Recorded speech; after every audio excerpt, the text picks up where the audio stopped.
as social entrepreneurs who are considering the questions of changing the world, you really have to know where you're starting from. What is out there in terms of systems and infrastructure? And if you don't get that question right, you might be throwing out the baby with the bathwater. So this is a key question. Let me give you some examples. So from the UK, which is the country I've lived in for the last 24 years, despite my accent, we have the NHS, the National Health Service. Some people think it's fine, but many think it should be reformed, whereas others think it should be rebuilt. And it's key to get this question right in terms of thinking about how we make progress in health outcomes. In the political arena, and this is a picture of the House of Lords, this is a key question. Some people think this is just an anachronism of a class-split society, but others think it's capable of being reformed. So the question again is, do we reform or do we rebuild? And let me remind you that in Britain, we actually have quite a lot of experience with, let's say, some quirky governance structures. Again, do we reform or do we rebuild? In addition to the Queen, Britain has another famous woman called Anita Roddick, who was a social entrepreneur. She built the Body Shop into a very successful business that at the same time changed the way we think about consumption. In the United States, there was Ben & Jerry's, who changed the way we thought about ice cream consumption and built a sustainable business. But these two entrepreneurs, social entrepreneurs, were very much reformers, working within the system. But across in Asia, microfinance was a completely new system designed to get access to credit to the poor and help them to stay away from folks like this. In this case, they rebuilt. In the other case, they reformed. And while we're on the subject of bad guys, we may have a preconceived notion about the possibility for reform, but nobody can dispute the importance of the question, reform or rebuild. But just across the border in Egypt, a country with a long and proud history and a society, there's a similar question that's slightly more nuanced. Do we change the Constitution? And this is what they're debating in Tahrir Square. Do we change the Constitution? Do we work with the army? How do we engage? Do we reform or do we rebuild? And it's not just, and it's very arrogant of us sometimes in the North to think it's just those developing countries that need to sort themselves out. We too have our questions of reform or rebuild. Our banking system, and we can see the cracks. Is it capable of being reformed, or do we have to rebuild and start again? The euro, in which many of us who live in Europe are so dependent and have invested so much money, it is teetering.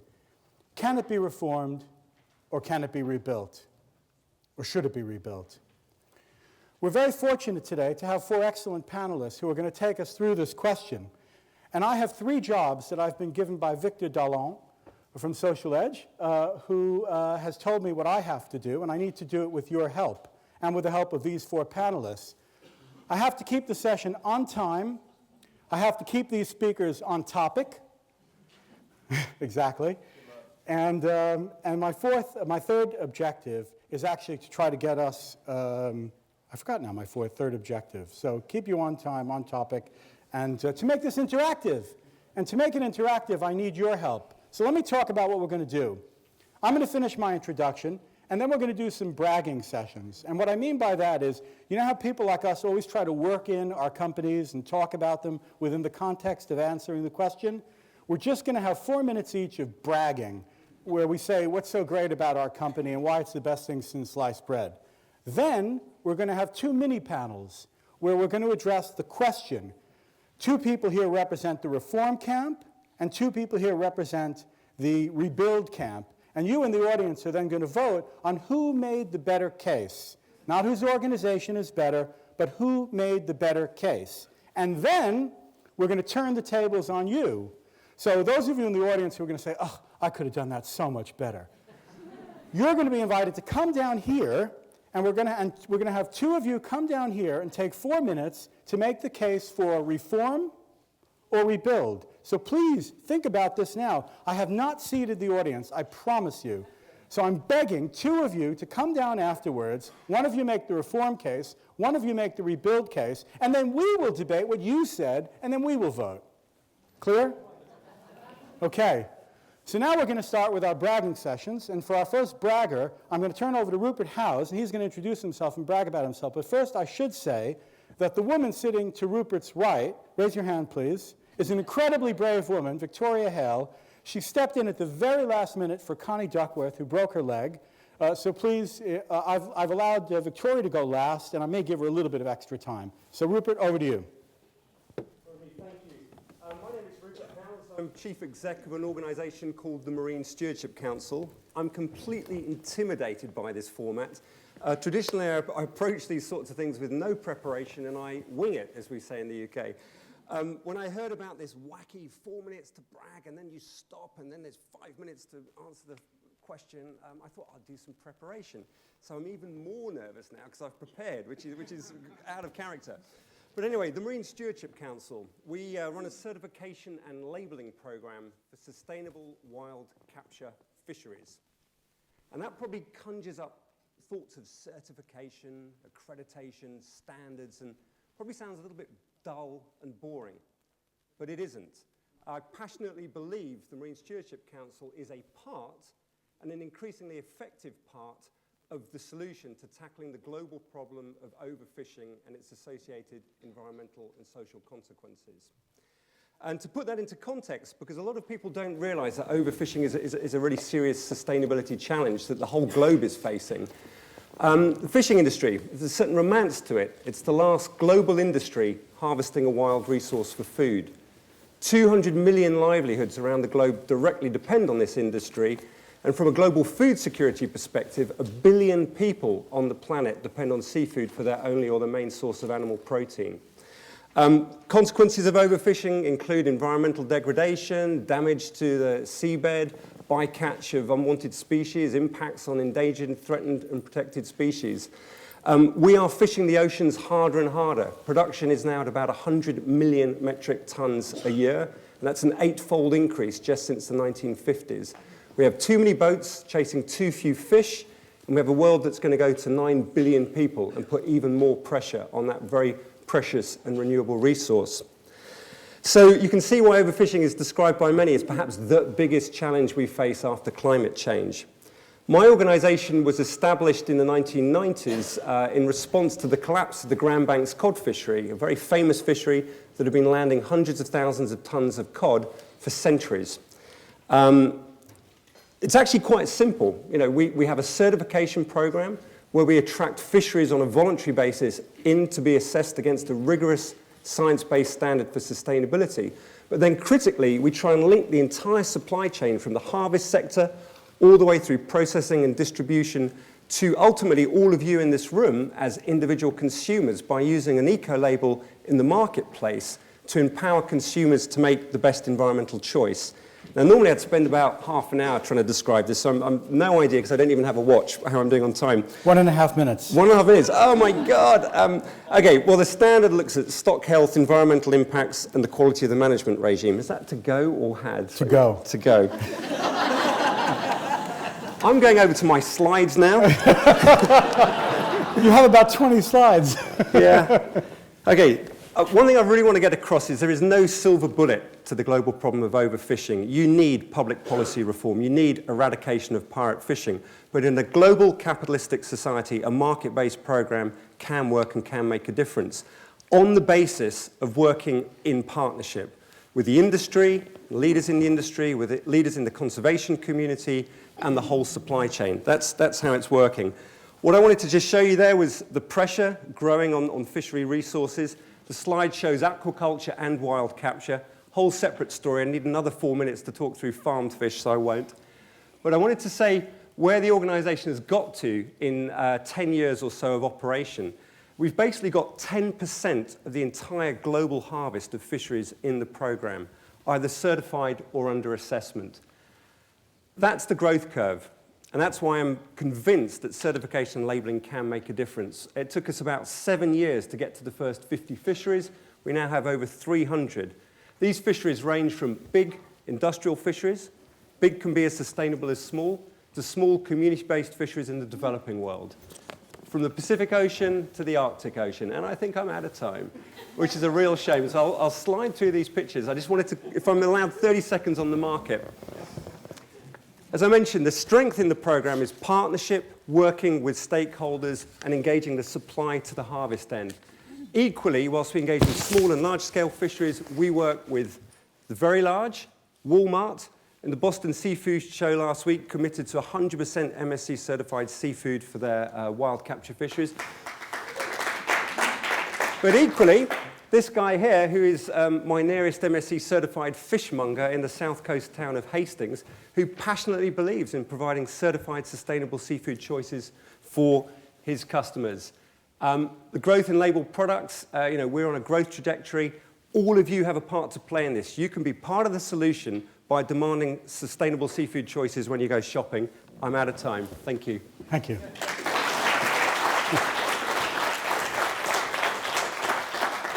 Was a big mistake. Do you want to go next? We were going to do. All right, Premal. Hi, everyone. So I thought what I'd do is just show some aspects of the website. It's easier for me to visualize a couple things here. So let me pull up the Kiva website. Demonstrating his technological prowess. So we just redid our site. And essentially what Kiva is it's a website that allows people with a credit card and internet connection to participate in microfinance in $25 increments.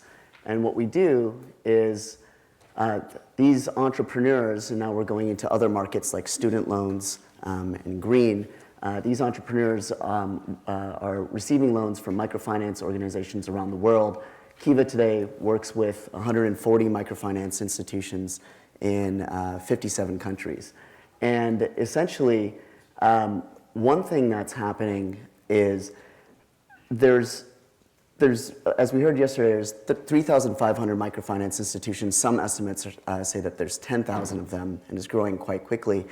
And most of the money, most of the capital markets attention, most of the commercial finance is actually going to the top 250. And so there's this long tail of microfinance organizations, and I'm just going to kind of show you a list of the microfinance organizations around the world.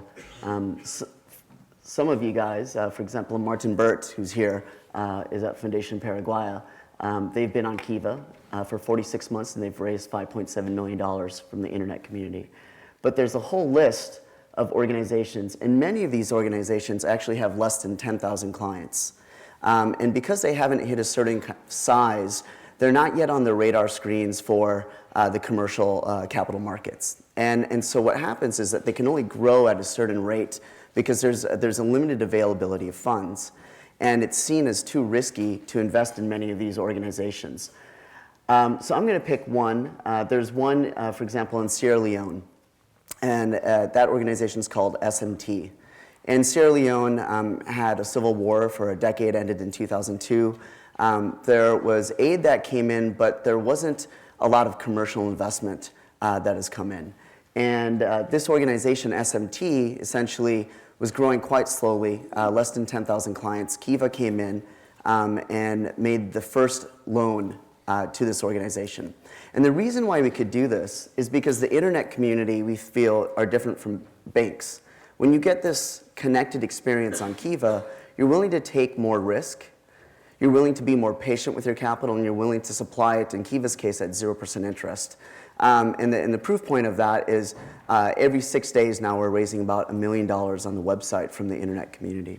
And so an organization like SMT, essentially, that is below the radar screen of kind of the traditional funders in microfinance, can build their reputation online. And now, today, they've attracted two other funders, two other debt capital funders because of their performance on Kiva. And this is how we actually have organization scale at the systems level. And as the organization scales and this institution becomes more stable, can employ more people, can reach the rural poor of Sierra Leone, as markets deepen, the likelihood of civil strife happening again goes down. And so part of our theory of change is to actually work with the organizations that aren't able to get capital, give them a profile on the internet, and then help connect them to other funders at a later stage. The other thing, and I guess the bragging point here, is now in the first 5 years of Kiva, we're the largest funder of MFIs in post-conflict Africa. Is that it? Great. Well, that's all I really wanted to explain. So, thanks.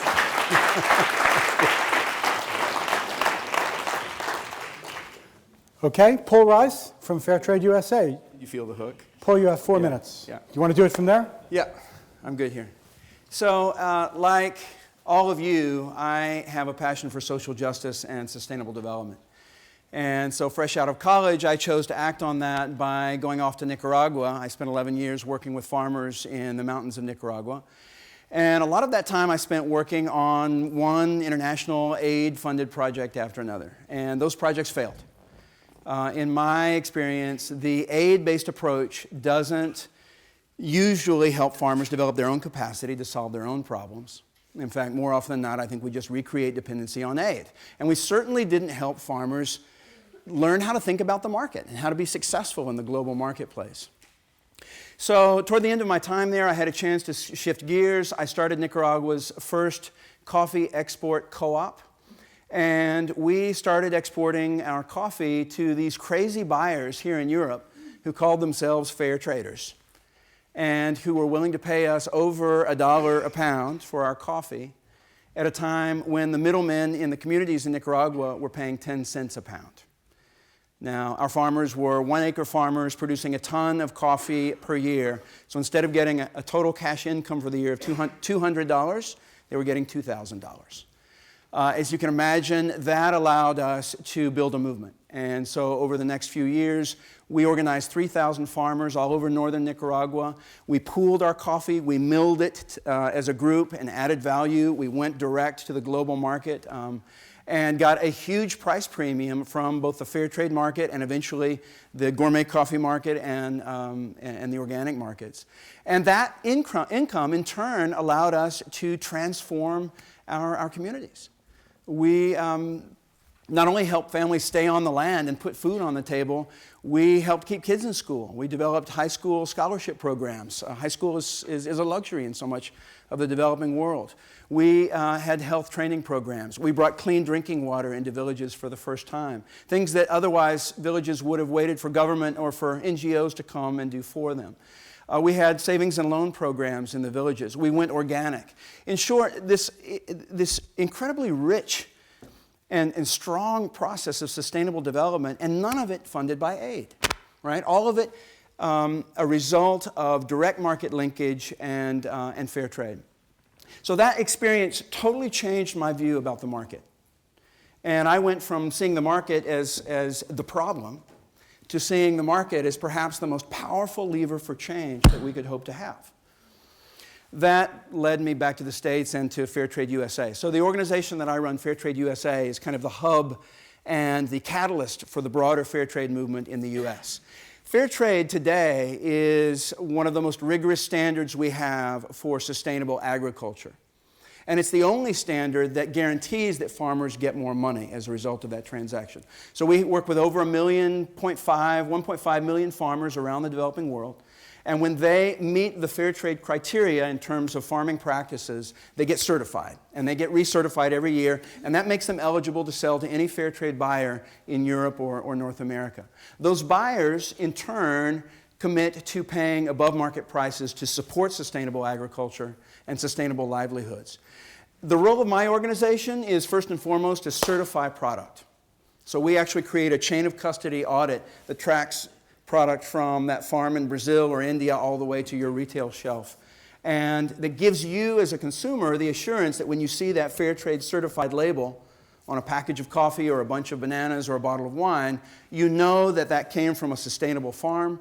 You know that the family received a better price. So in addition to product certification, our organization does a lot of consumer awareness work.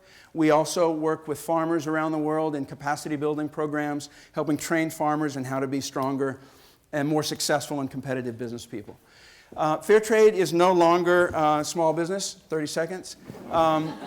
Fair trade is hey, it's all about equity, right?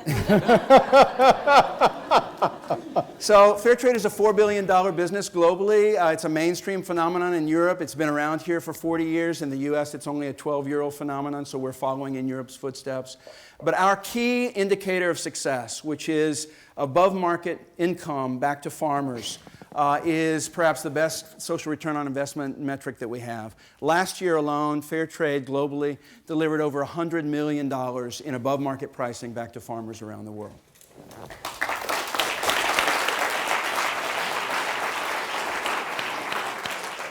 And finally, Victoria Hale from Medicines 360. Thank you. The pharmaceutical industry is a great industry in some ways. It has some image problems and issues, and it has some provision problems. Serving more people on the planet is the problem that I was trying to address. Is my mic not working?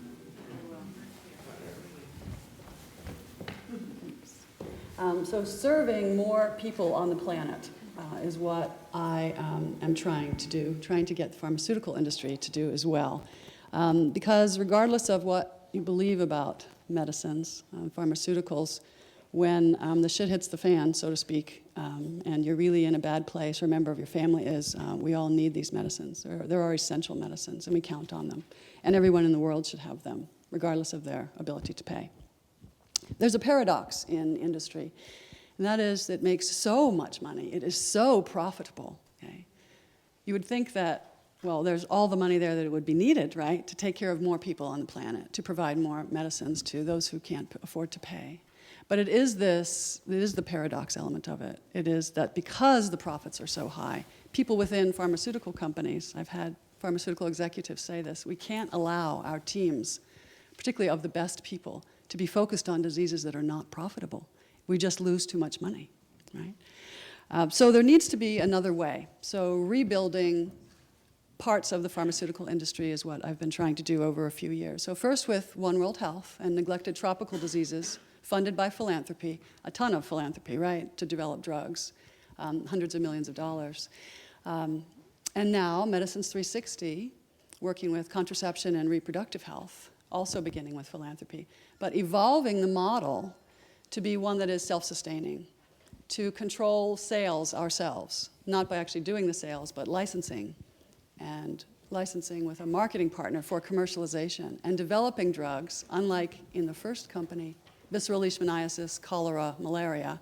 Not a lot of sales there, not a lot of profit opportunities, right? Making a sustainable company is possible with contraception. So long-acting, highly effective, reversible contraceptives for everyone on the planet, supported by commercial sales in the United States and in Europe, partnered with marketing partners to make sure those commercial sales happen. And then probably, we haven't decided yet, probably holding pretty close to our chests the public sector sales. So US public sector, there are lots of people in the US who are uninsured. There are lots of unintended pregnancies. Half of all US pregnancies are unintended. As well as developing country, a huge need for contraceptives that are good contraceptives and lasting and enduring. So walking away totally, how am I doing on time? You have a minute to go. Thank you. So walking away totally from the pharmaceutical industry is not possible. The people who know how to develop medicines know because they've learned it as apprentices in the pharmaceutical industry. You don't learn it in school. You don't learn it in government. You learn it by doing it. So we need to figure out how to engage the pharmaceutical professionals, the people who are in the pharmaceutical industry, and have them want to do this type of work. And I'll tell you from One World Health experience, in particular with neglected tropical disease, they flock.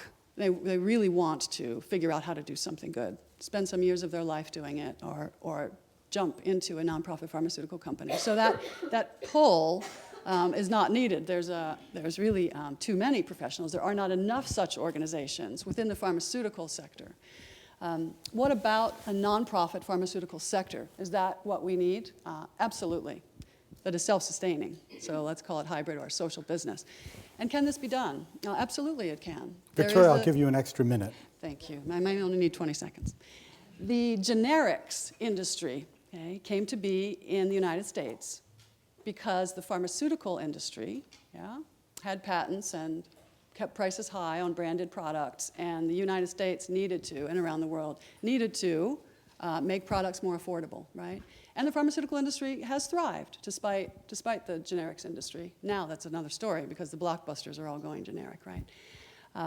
But we also need a nonprofit sector in the pharmaceutical industry, and that's work that I'll do in the future.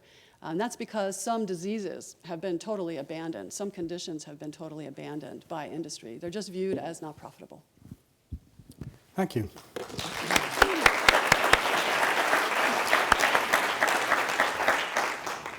She's amazingly calm, isn't she, for somebody that just had a few hours to prepare.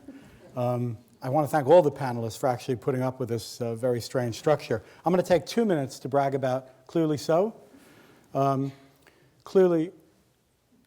ClearlySo, which has one single purpose, which is to help social entrepreneurs to succeed. That's all we do.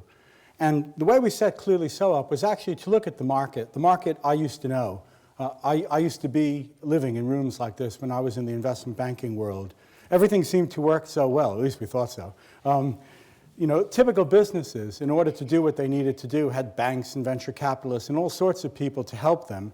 And the entrepreneurs in this world had what they needed to cross the chasm and become successful entrepreneurs. The system did work, at least it did for a while.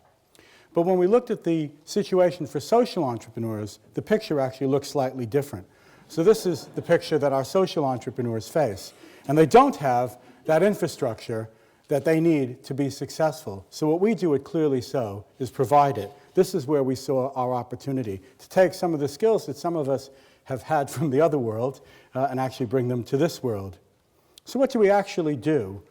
We help, SBEs is our word for social businesses and enterprises, and what we simply do is connect them to the dark side. People say we're a connector to the dark side, and we're actually quite proud of it, because the dark side, if people insist on calling it that, has a lot of capital, expertise, and capacity to offer social entrepreneurs. So we are very simply a connector to the dark side. That's it. And how have we done? We've done very well. We've grown from just having, and actually, we launched our business at the Skoll World Forum 2 years ago, and actually, now we're 2 years on. We celebrated our birthday this weekend. So we've done quite well. We've grown very fast, and now 30% of our businesses on the site are from outside of the UK, from about 45 different countries. We've been expanding around the world. What you see in the yellow is the UK and Canada, where we have a physical presence. And in the green, Italy, India, and East Africa, where we expect to open a physical presence this year. Helen Gibbons, are you in the audience? Okay, that's Helen Gibbons. She's ClearlySo East Africa. If any of you are interested in East African social entrepreneurship, see her. And that's my 2 minutes. Thank you.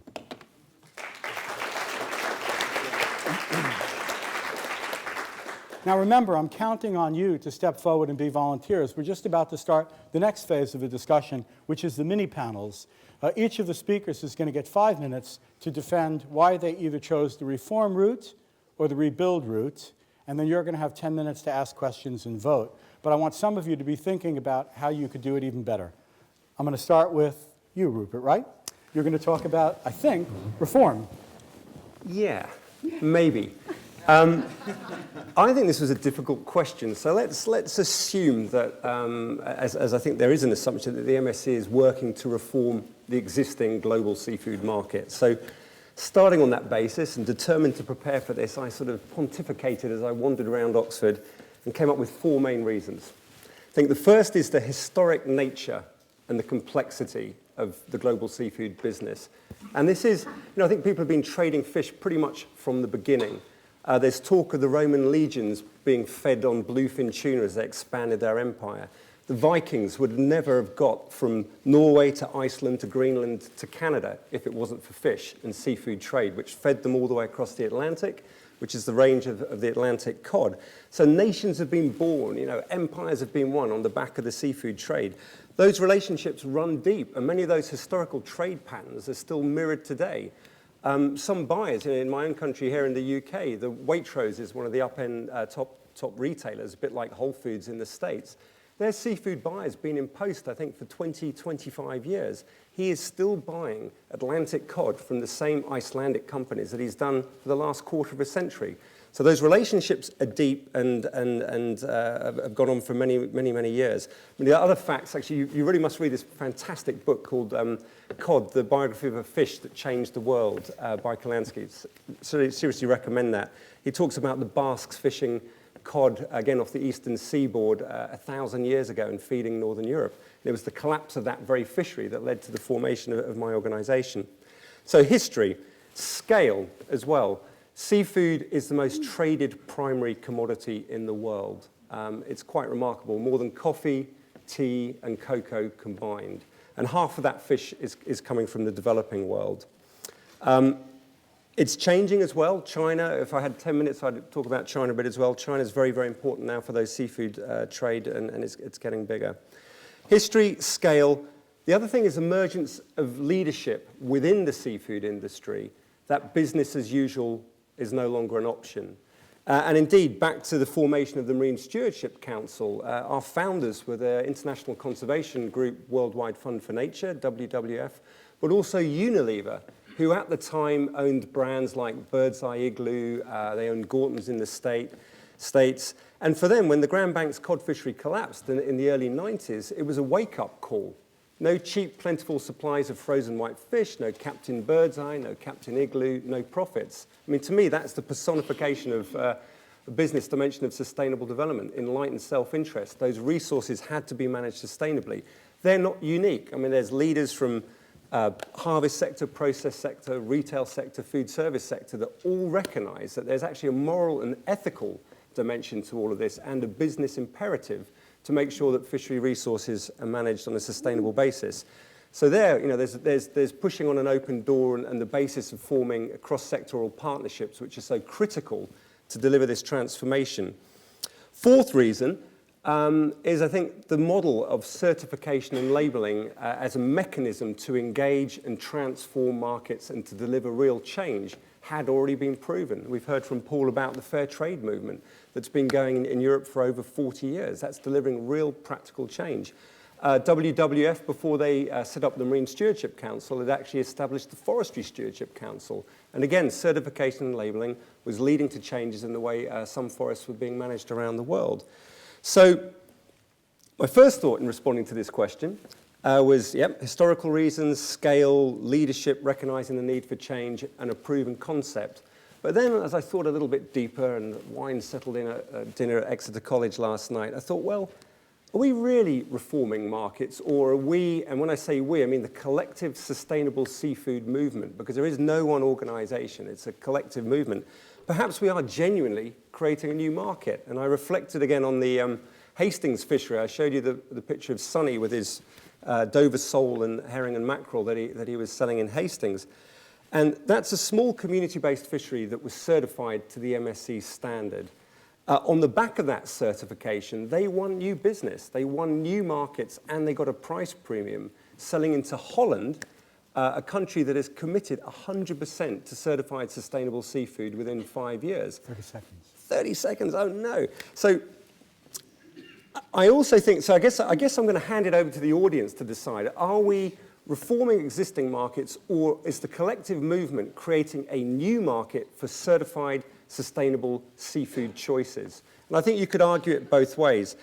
The one thing I did want to say, and I didn't really get time to talk about my theory of change, and I promised to go to those masterclasses on storytelling so I can be more succinct in 4 minutes, but I am passionate about MSC's contribution in this area. We've seen this meteoric growth from a few fisheries and a few products to having 10% of the global harvest in the program, and a market now worth $3 billion annually and growing, pretty much doubling every 2 years, of certified labeled products in 70 countries around the world. The reason why that's driving change in the way the oceans are fished is as the market increasingly says we only want sustainable seafood choices, fisheries that are less well managed are coming forward, opening themselves to very public scrutiny of their performance, and they're using the MSC process as a route map to look at what they need to improve to achieve that standard to meet that market. And I had this wonderful idea that wouldn't it be wonderful if it really did become global? Because whilst 10% sounds good, there's 90% we still need to engage with. So for any funders in the audience, we're not there yet. We still need more resources to grow. But I was thinking, perhaps if everybody got behind it, okay, 1 second, we could also create a mechanism to fund the improvements in fisheries. Because at the moment, we're generating income to fund our own operations.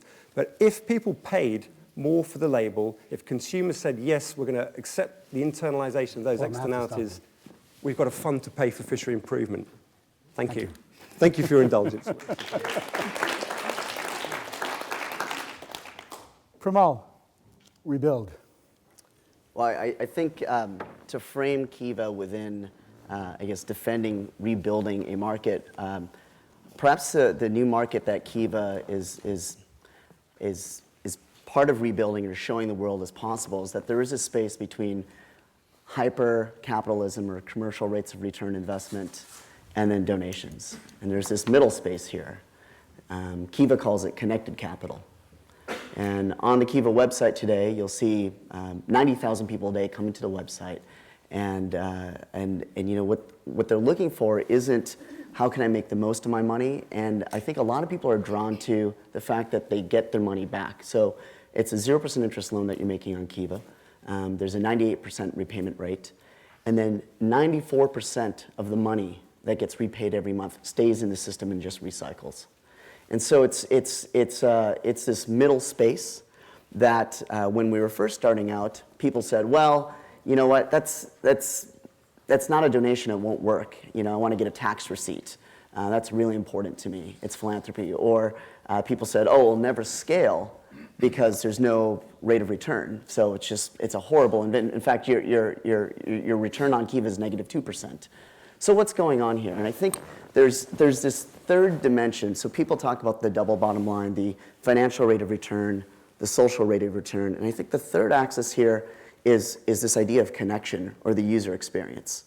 Why do people pay more for a pair of jeans than another pair? Because it makes them feel a certain way, a brand. And I think Kiva and the user experience that we're trying to pioneer here is really to feel connected, to have fun while you're participating in this. We have something called, for example, lending teams. And this has been enormously popular. We realized, just like Facebook created groups, by letting lenders actually kind of band together with others. For example, the top 2 teams are the atheists, and they're competing against the Christians on the Kiva website. And there's trash talking between the 2 teams, and they have thousands of members each. What they're doing is they're making philanthropy or helping people fun. And dare say, you know, we like to say that we're trying to create a more addictive kind of experience. Because if 60 million people every month build virtual farms on Facebook, on Farmville, and only 60,000 people for approximately the same price are actually funding real farms in Uganda on Kiva, there's something massively wrong there. And what we want to do is try to actually make it as compelling, as addictive, as amazingly social as building a fake farm on Facebook, trying to actually fund real farmers all around the world. And so that's I think, the new market that we're trying to build or rebuild. And then with all of that, we can fund the risk and cost frontiers of microfinance. So there's a lot of things right now on the edges. We heard last night there's about 200 million people who've been reached by this innovation in the last 30 years. There's another 800 million to go. There's clearly a risk and cost frontier. And I talked a little bit about Sierra Leone. I can give you another example. Student loans in the developing world. It's something that's extremely nascent. It doesn't really exist, and it's a chicken and egg problem. Because banks aren't lending to students, there's no repayment track record. Because there's no repayment track record, banks won't get into the game. So that's perfect for all of us, the internet community, to actually to create this patient capital source and channel it towards new products like student loans. And then maybe we find that an 18-year-old student who wants to get an accounting degree in Peru has a repayment rate of 97% if asked these 3 questions, versus, you know, a 19-year-old student who wants to get a mechanic license has a 92%. And at some threshold, we'll be able to demonstrate, hopefully for the commercial markets, that there is a viable student loan product out there, and then the commercial capital can come in and really bring it to scale. So the demonstration effect of what the internet community can do in terms of proving or disproving the viability of new financial products on the frontiers of risk and cost, this is something that is something that we're attempting to address with the market. Great.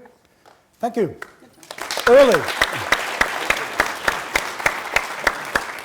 So I want you all to be thinking about how you could do this. So please, a couple of you at least, think about that. Questions? Please say who you are and be brief, because I'll be as ruthless with you as I am with the audience. Raise your hand. Okay. Hi, Shah BlackZedBabajob.com out of India.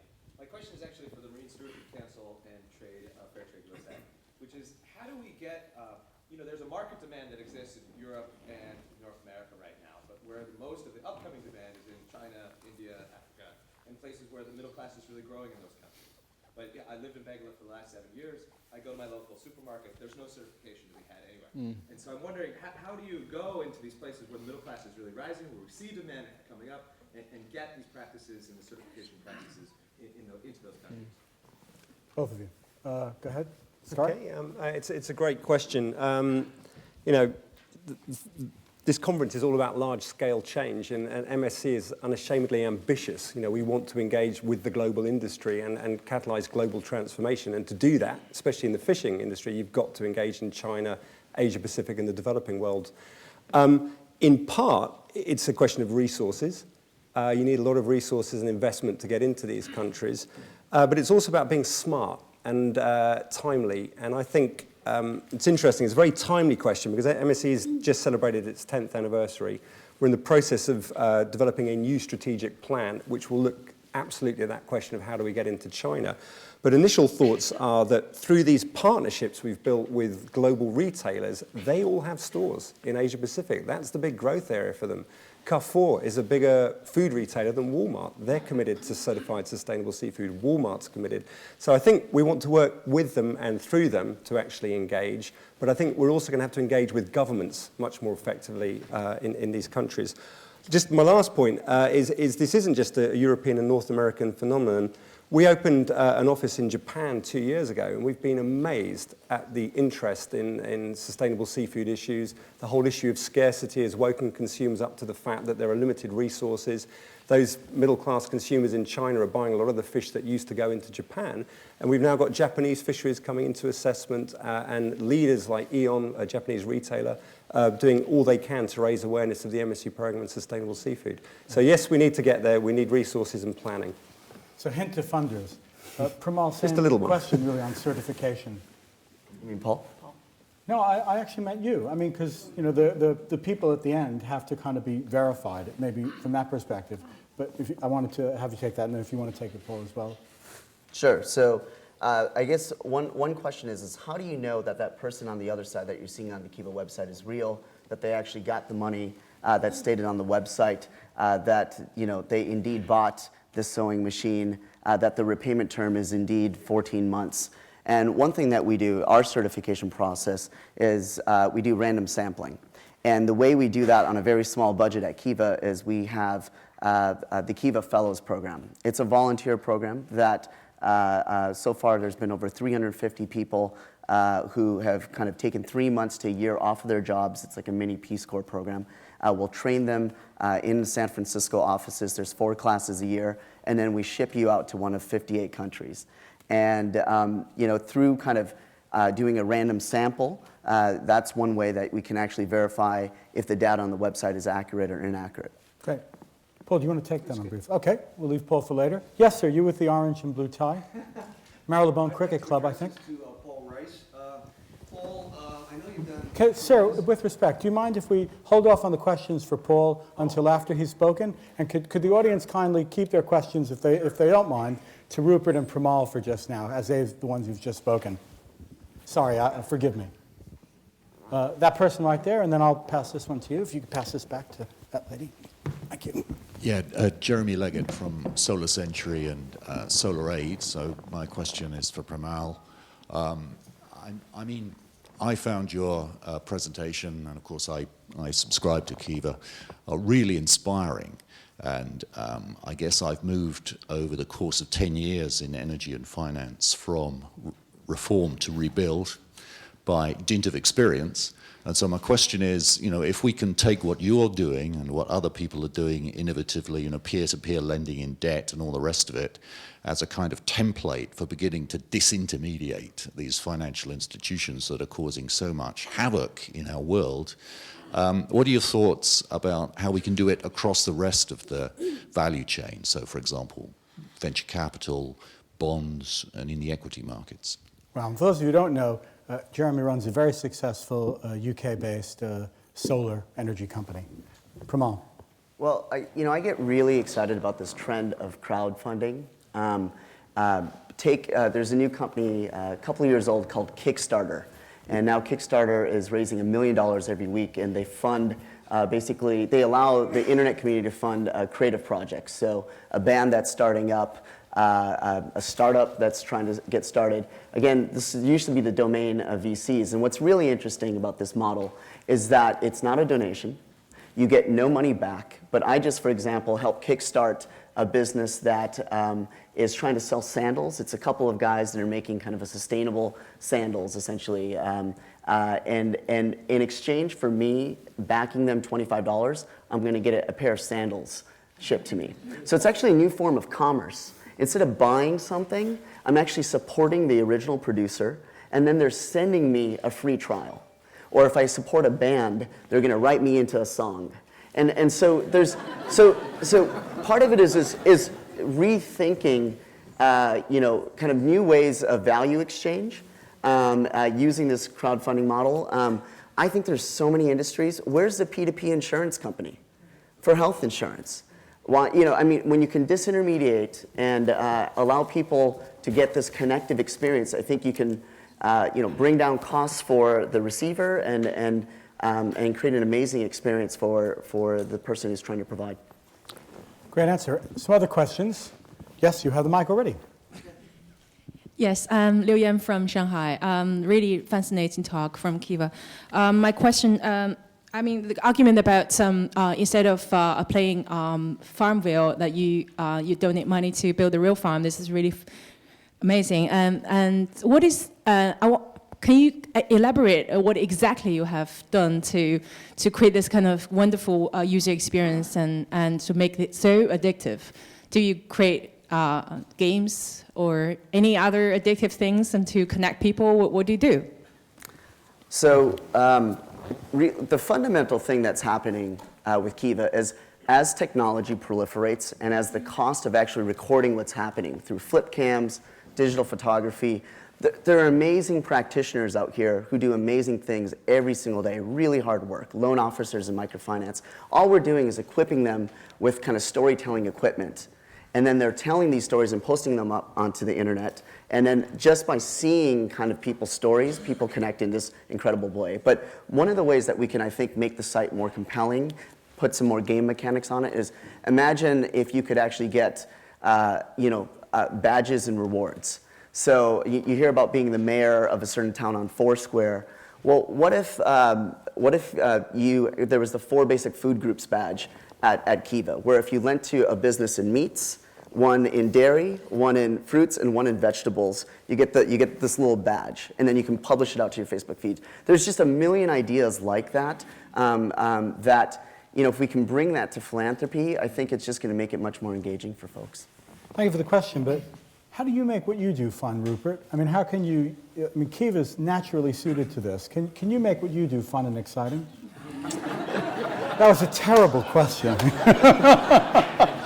I can't believe this is being filmed as well. I could answer that on many levels.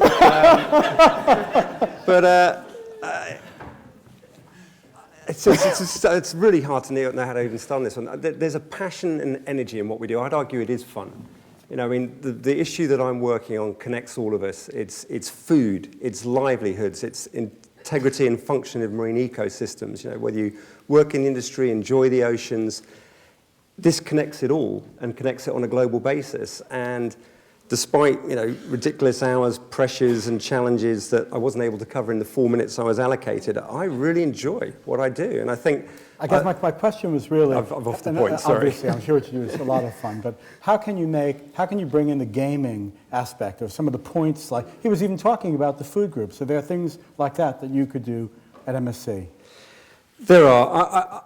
I have to be honest, up to now, we've worked business to business. Yes. We've engaged with the harvest sector, we've engaged with the retailers, and increasingly food service sector.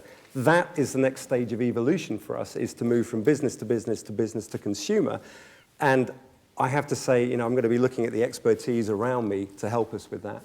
One thing that I imagine will happen in the future is, as we all have smartphones, we will be kind of keeping points amongst our friends about who's doing the most good. So I just bought something that was fair trade certified. I get a couple points, and I'm on a leaderboard. I just checked in at the gym, so I had a personal goal to do that. And so essentially, as people are tweeting everything that they're doing, or as they kind of check in, there's a way amongst a closed social group for us to actually kind of encourage each other to do better and spread awareness about it. So I think there's, a part of it is all of us kind of figuring out what our core competencies are. And for you guys to do the thing that you do really, really well, and then for other folks to come along and kind of try to make that as fun as possible, I think that's the way it's going to play out. Great. So now it's time. No, I'm sorry. And I apologize to all the people that had questions. Now it's time to vote. So you're not voting for who's better looking or which business you like better. The simple vote right now is around who you think made a better case for their approach. So. Yeah, you're going to vote for them too, I promise. You're going to vote for two now, and then you're going to vote for the two next time. Yeah, absolutely. Boy, a tough audience. I hope you're going to come up and... I'm going to stand up and assert my authority. Okay. Of the two that presented, who do you think made a better case? Those who think it was Rupert, raise your hands.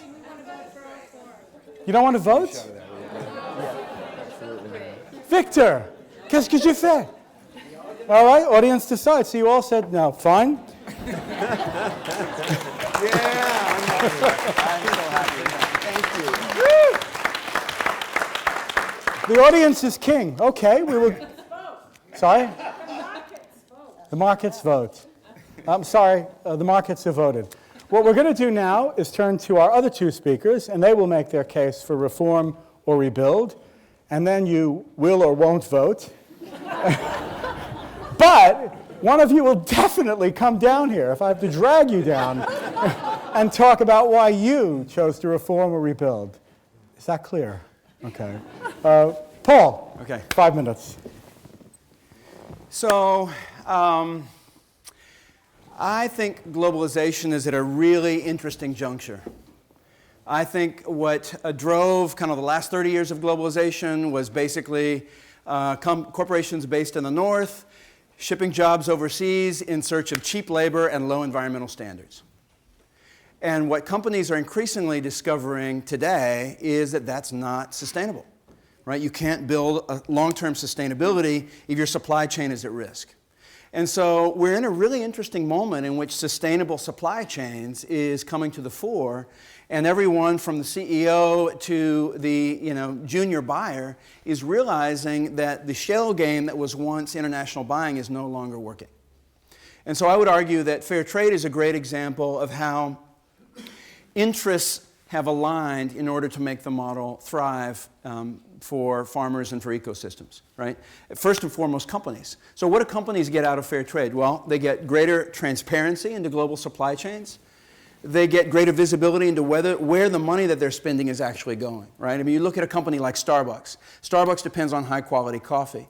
So if they have 20 different middlemen between them and the farmer, the high price that they're paying for coffee landed in Seattle may not be getting back to the person who actually needs that money in order to continue to deliver high-quality raw materials on a sustainable basis. So greater supply chain security is clearly a motivation and a benefit for companies that are participating in this. Reputational gain is another, right? So to the extent that companies are reaping windfall profits while stories are hitting the press about farmers fleeing their lands because they're at the point of starvation, that clearly represents a huge reputational risk.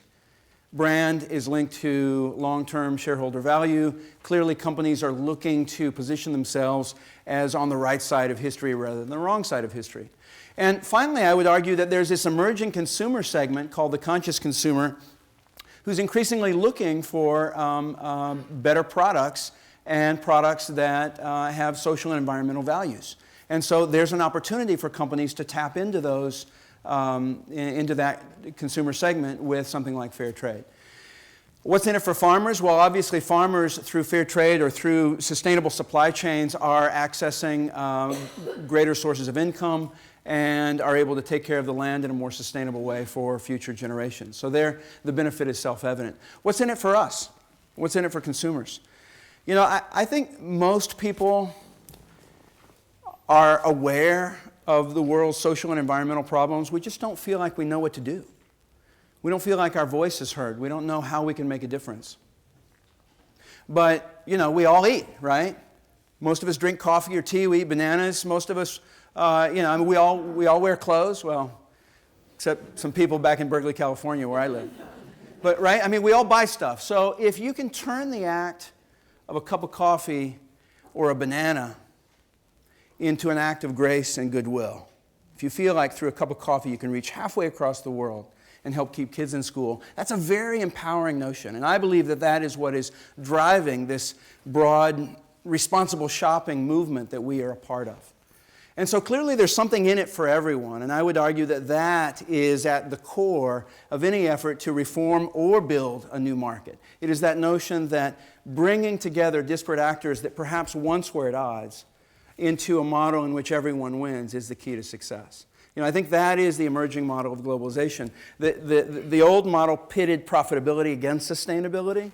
Today we're finding that companies can be sustainable and responsible and profitable at the same time. Thank you.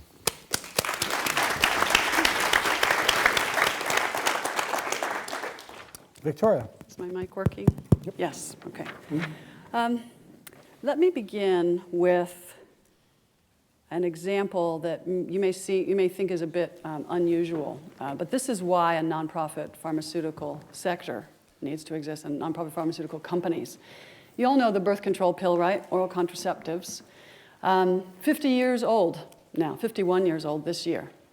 And women know how to take pills. In fact, if they don't, their male partners can tell them how they should be taking the pills. Everyone knows how to use the pill. The pill, at this point in history, should not be a prescription product. It should be over the counter. In the United States, that means it sits on a shelf next to condoms or next to ibuprofen or whatever. And you don't need to go to a doctor to get a prescription, and you don't need to take that prescription to a pharmacy and a pharmacist, right? So in some ways, it is demedicalizing the pill. It is also allowing incredible access and reducing paternalism, right, in contraception. There are some issues to be concerned about, such as would 12 or 14-year-old girls want to buy this product, right? So we are considering, as our next project, taking this to FDA and taking this project, switching the product from prescription to over-the-counter. And you have to work with regulatory agency to do that. That is an example of a product and a product switch that the industry doesn't want to switch because there's too much money being made. Okay? Insurance payment or purchase, what do companies pay? Insurance companies pay for a pill, up to $80 a month. And this should be sold for, I don't know, $10, $15, $20 a month, right? So this won't happen unless there are new players. And there are 10, or I can think of 10 other situations like this where the industry will not do what it should do or what it needs to do that is best for people, right?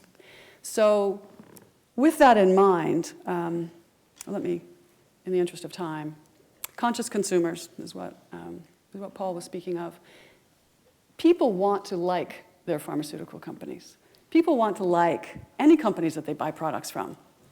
I think we all want to have companies that people like as much as people like Apple, right? Just incredible. Why can't there be a pharmaceutical company that's liked as much as Apple is? We have the opportunity when we take the huge profit requirement out of, and our new motivation is actually caring for people and serving people. We are in a place where it's unimaginable right now, where we could create good pharmaceutical companies that people really like, and that people walk with their feet and with their dollars or pounds or rupees choose to buy from, choose to support because of work that they do. And that is not a dream that's far off. That's a dream that actually is achievable. So back to the question, rebuild or reform. This is a rebuild situation that we are creating, but I'll tell you, I'm not walking away from the pharmaceutical industry because it is built by, it is made up of individuals who feel like we feel. A corporation is only its people, particularly if they're R&D corporations, right? This is too big of an opportunity to walk away from. We need to, and this is my last point, we need to get into industry and figure out how and what industry is willing to do. Having them develop drugs for cholera is not it. It's never going to be. But having them do other things that are important and worthwhile in the world is something that can be done. So I envision, in my third generation pharmaceutical company, not yet, going to pharmaceutical companies and saying, in Medicines 360, we received very large anonymous philanthropic funding to develop a contraceptive that would compete with contraceptives that are on the market to reduce unintended pregnancy and reduce maternal mortality, actually, globally.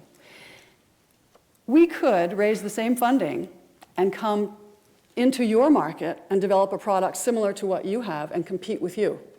We've done it, right? This is assuming Medicine 360, when Medicine 360 is successful, we'll be able to say that.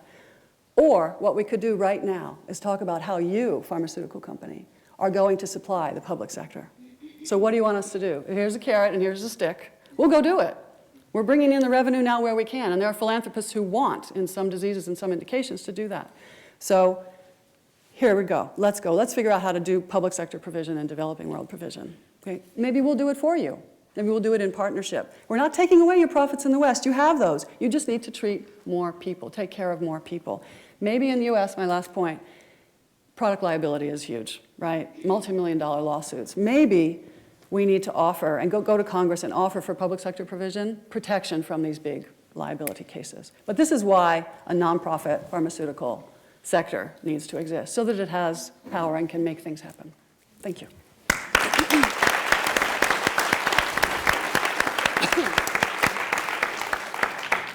Okay, questions for Paul and for Victoria. And we'll start with you, sir, from the MCC.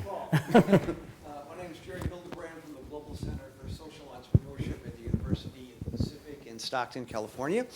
Paul, my question for you is, I'm aware of the incredible work you've done in developing countries with the fair trade products for the producers and really returning revenue to them. What about for producers in the United States? Is this too hard to work with? Is it a new area that you're interested in working with as well as producers in the United States as opposed to developing countries? Good question. Paul.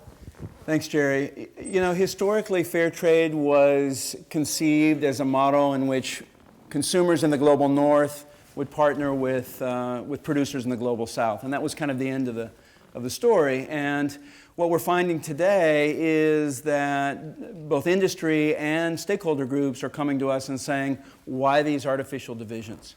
Right? So the earlier question was about why can't we energize and engage consumers in the global south to create a market for products in the global south, right? For more sustainably grown products. The same in the US and perhaps in Europe as well. I mean, I have all kinds of NGOs and farm worker groups knocking on my door right now saying, well, what about fair trade for farm workers in the US who are working in dangerous and precarious conditions as well?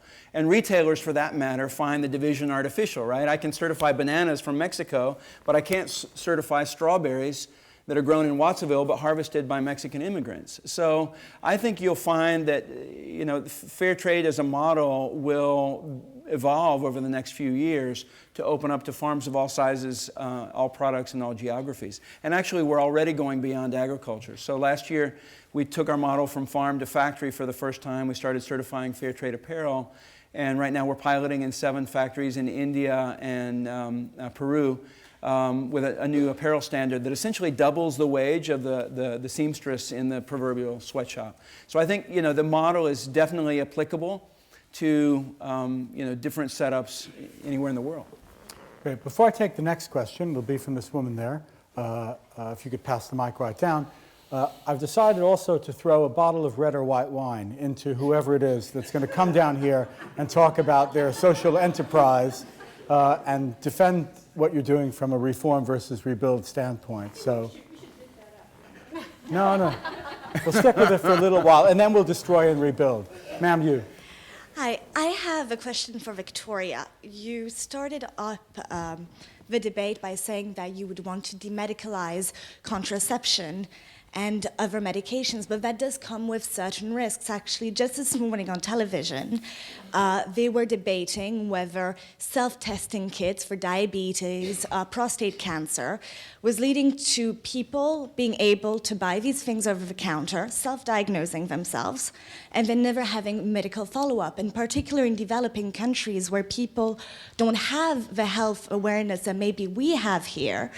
How would you establish the partnerships, whether it's with NGOs or governments, to create that awareness, and also with the pharmaceutical industry? Thank you. Good, thank you, yeah. It's a huge issue.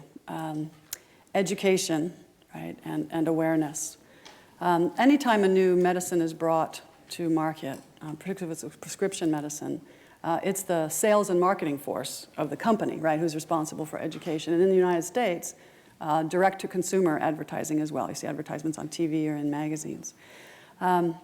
Education and how we educate regarding these very important products that are pharmaceuticals, whether they're over-the-counter or prescription, we're in that phase right now where we're learning, right?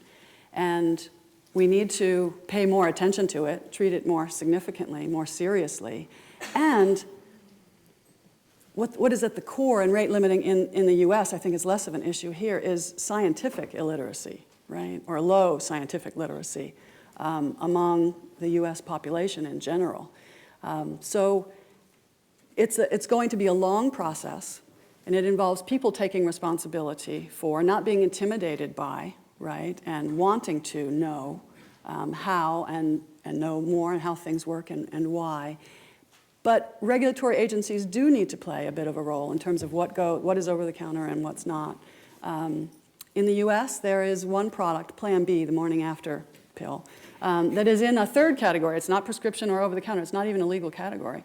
But it is with the pharmacist, and you have to ask for it, not a prescription, but you have to have a discussion with the pharmacist as to whether you've had sex within 72 hours, because if it's longer than that, it's no good, and whether you're 16 years old and demonstrate that with, and prove it. And there may be some products that could go for a while into that middle category where you need to speak to some kind of health professional. And you'll get it if you want it, but you just have to have a little conversation. That's sort of where we are right now. But it's huge, and it goes to general education of society and taking responsibility. Other questions? That woman right there in the back, and then you'll be next. If you could get a mic to her. I'll just stand. Can you hear me? I think we can. This is a question for Victoria. I just wanted to say I'm a huge fan of your work. My name is Maggie Brennicky, and I've worked on a project called Pharma Futures in the past with Supplantic Health. And we've been working with the investment community to understand some of the systemic barriers to the industry, transforming in a question that really struck me through the work we were doing was sort of what if the whole industry was nonprofit? I mean, the scenario you painted was both existing side by side and nonprofit companies exerting pressure.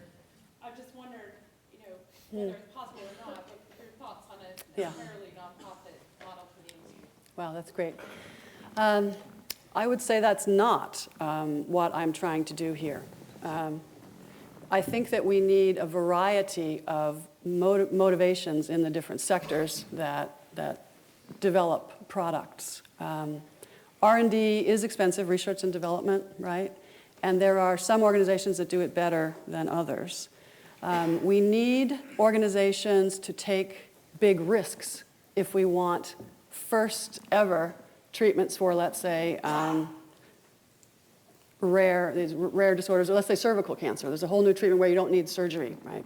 And those risks often are not, well, let's say some industries and some business models and structures, right, are more supportive of, conducive of, and allowing risk, and others are not.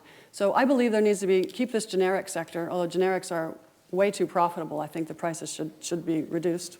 Have a nonprofit sector and have the for-profit sector, but let's, as a society, decide which diseases, right, which needs go in which of those buckets, right? I think that's how we should approach it, from the needs of the people perspective. And at some point, we may decide that the for-profit sector only has certain diseases. So we, as a public, as a community, we are the consumers of these products, and pushing in various ways, right, to make this happen, using social media to make people aware that they can have this influence. It's a very good question. Thank you. You over there, do you have a mic? No, I don't. Okay, it's coming right behind you. Hi, this question is for Victoria. My name is Jane Chen. I'm co-founder of a social enterprise called Embrace that has developed a low-cost infant incubator for use in developing countries. So I feel one of the biggest problems with having a nonprofit pharmaceutical industry or even medical device industry is the enormous costs that come with clinical testing and with getting FDA approval or CE mark. So I'm wondering if, given the lack of clear regulatory guidelines in emerging markets, you feel these international standards are what is most appropriate, or should there be a new regulatory process in these countries? Very good question. So most countries have a process for drugs, and that's good. The processes vary, the regulatory processes vary in stringency widely, and I think that they should as well. Because to a great degree, everybody blames FDA. I worked at FDA for 5 years, and I think FDA does pretty well. To a great degree, regulatory requirements impact cost of products. So learning from each other. Regulatory agencies don't talk to each other very often. I don't know why. They're not competitive, right?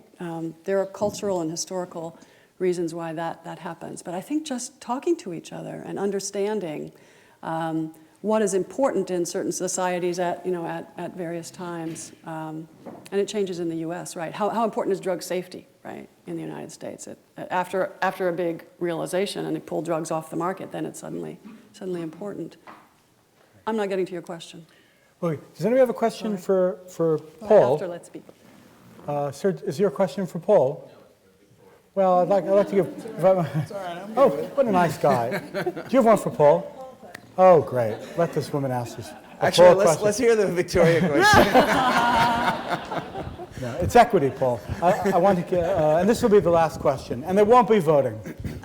Paul, I would be curious about what you think of the concept of solidarity, and do you think that plays any role? You've talked a little bit about cooperatives. We've been talking a lot about individualized strategies. The person goes to the computer, turns it on, communicates with somebody, an individual.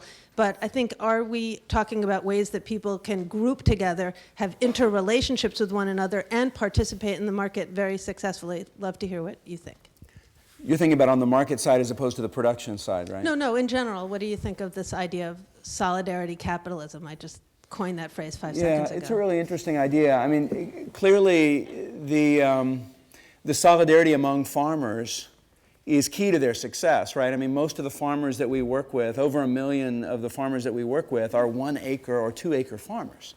So there's no way that they would be viable in the global marketplace unless they banded together with their neighbors and created a scale with which to process and export their own product. And then that creates a whole foundation for community self-help, right? And we see communities becoming the architects of their own future as a result of that, community-based enterprise that then gives expression to all kinds of social development. On the consumer side, it's a really interesting question. We had food co-ops in the States in the 70s and 80s, and most of them tanked. And so, today... But you have marketing co-ops, which are among the most sophisticated institutions. That's true. Yeah, certainly. And one of the interesting things about the possibility of working with U.S. agriculture is the possibility of tapping in alliances with companies like Ocean Spray, which is a co-op, and Sun-Kissed Oranges and Diamond Almonds. I mean, so many of the food products that we eat in the States are actually farmer co-ops as well. But in terms of consumer aggregation, I don't see anyone working on that very effectively. I mean, I guess there's community-sustained agriculture, which is very much a part of the buy local movement. And one thing that we have been investing in heavily is the Fair Trade Towns movement and the Fair Trade Universities movement, which is not so much about a buyer's co-op, but it is about pulling people together where they live or where they study in order to create a journey that has to do with interacting with the product, but also learning about the world and learning about how to get involved in a bigger way and through other organizations. So yeah, solidarity obviously is at the heart of this, but I really look to people smarter than me that are really innovating on the social media side to help figure out how to make it fun. Because I think, our generation, it was all about solidarity, it was the cause, it was our values, and now we got to make it fun or it's not going to work. I will say this, you do find in some of continental Europe this concept of solidarity to be much more widespread, especially in Francophone Europe and Quebec. I'm afraid that's all we have time for questions now for this audience. That is, unless you all let me down. So I feel like I should get on my hands and knees and beg. Is anybody out there going to take, yes, no, not you, Nigel. Anybody but Nigel.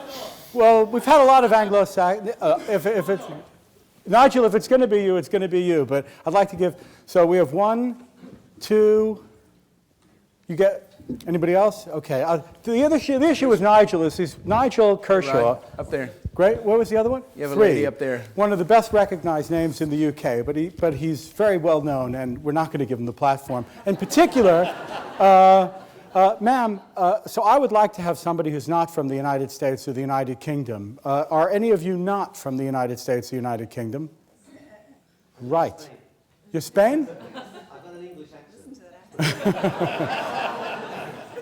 I tell you what, we've got 13 minutes, and I'm happy to give the 3 of you the platform. We're not going to have any voting. And would you come up here?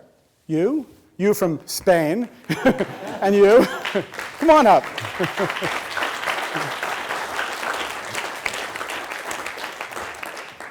And what I'd like you to do is to talk from this mic. Come over here, maybe. And one of you after the other.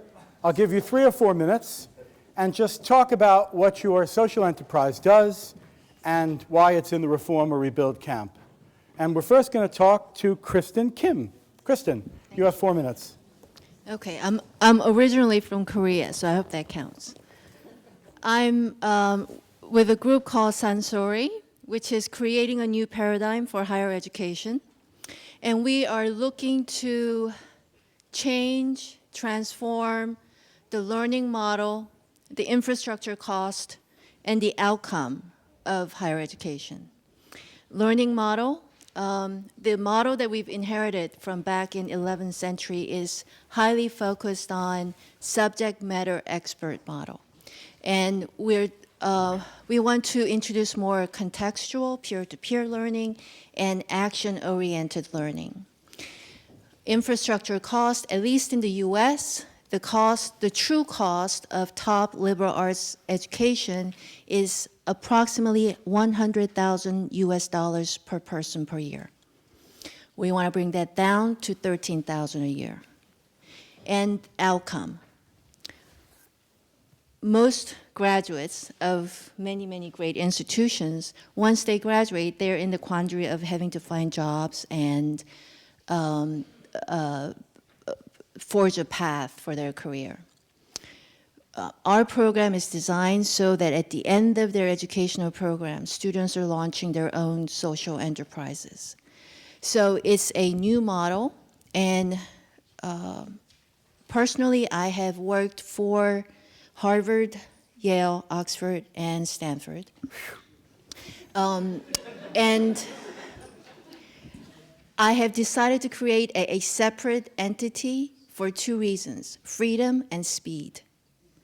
Freedom, because the more history you have, the self-reflection takes longer, and inevitably mired in this questioning of what was the original intent, our mission, our history. Is this aligned with that?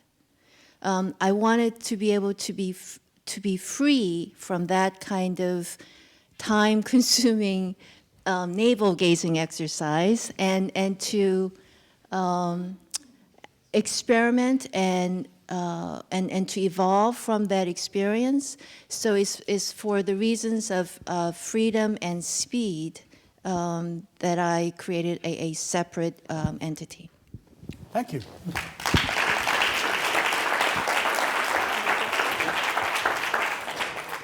And now, from Spain, Colin McElwee. Yeah, my English is getting better. I'm from an organization called World Reader. We're only 12 months old, and our mission is to get books, electronic books, into the hands of every child in the developing world. My background most recently is business school. I worked in business school for about 7 years in a Saudi business school in Barcelona. And previously, I worked in the drinks business, in the beer business. And I looked after a brand for half the world called Foster's from Australia. And one thing we didn't do with that was like ship that around the world. Why? Because it's a low value density product. It's water. Books are exactly the same. And that explains why in Ghana, where we're working, in 98% of the schools, there are not adequate books. There's not adequate material there. So you have a system, and it is a system that has admissions, that has a curriculum, that has parent-teachers associations, a system that has all of the key elements but doesn't have the lifeblood of the system to make it work. And what we want to do is look for a way to make that work. So, reform or rebuild is the question. Some organizations have taken the choice to say, okay, we're going to rebuild. We're going to put a $100 computer, for example, into that system. So that's one way to approach it. We don't believe that's the way to do it. We believe that working within the system by a reform or working under the radar of the system, you can have a greater impact. So why don't you want to rebuild? Education is a sequential process. So as I say, you have admissions, you have a curriculum, professors, parents, teachers, associations, alumni. Every one of those processes has a gatekeeper. So if you want to revolutionize an education system, you've got a big challenge on your hand. So our proposition is very simple. We're working with Amazon at the moment, and we'll work with other manufacturers in the future. By using this very, very simple device, this is a Kindle. A lot of you have one, own one, or know about them. It works on 3G. Anywhere you can get actually 2G, anywhere you can get a telephone call, you can get a book. And it's a book. So our proposition to the school system is, we're not going to disenfranchise you, the gatekeeper, the professor, the teacher in the classroom. You're still the protagonist. But we're going to give you access to a very, very simple technology. It's a book. It's 3,000 books. So going straight to the question is like reform or rebuild. With education, we believe it's all about reform.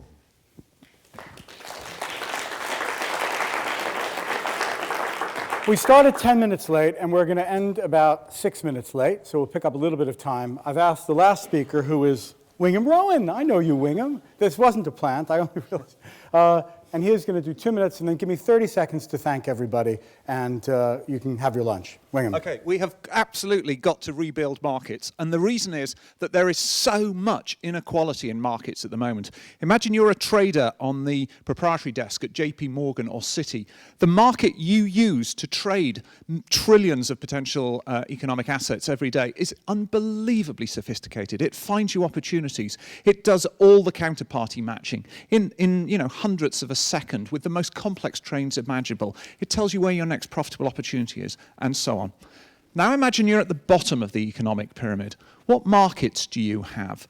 Well, your assets. What do you have to sell? You might be able to do some work. You might be willing to rent out your bike. You might be willing to let someone stay on your sofa. Yes, there are lots of sites that do that, and there are sites like Kiva that are excellent. But this is small beer compared to the assets that are not being released there. And because those assets aren't being released, governments are just filling the gaps. So we've just acquired a bike hire scheme in London that cost 100 million quid.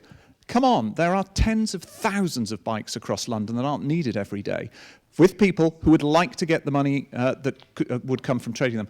They cannot do it because there is no market efficient enough. There is a cure for this. It requires new technology, very, very sophisticated technology. It requires changes in public policy. That's what we're about. We're called Slivers of Time Markets, and I'm about to be cut off. Thank you. So thank you all for your tolerance and patience, and thank you, Skoll, for giving us a little bit of extra time. Please join me in particular for thanking Premal, Rupert, Victoria, and Paul for doing an amazing job.